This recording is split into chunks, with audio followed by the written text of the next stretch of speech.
Est-ce que vous saviez que 80% des lentilles que vous consommez viennent du Canada?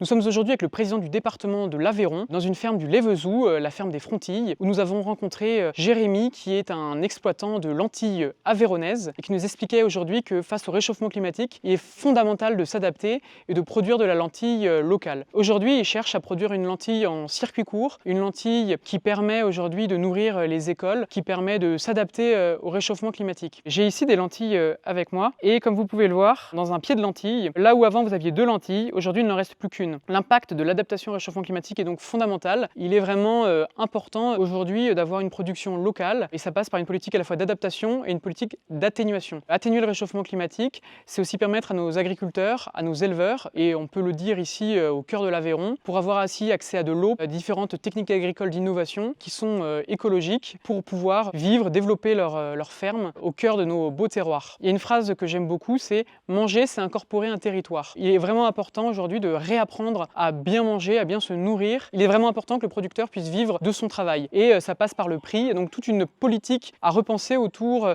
justement de la consommation durable, une consommation responsable, une consommation des terroirs. Et avec Écologie responsable, nous sortirons bientôt un livret qui expliquera justement comment mieux manger sera demain fondamental pour la souveraineté agricole française. Et on est content de pouvoir en parler ici depuis l'Aveyron.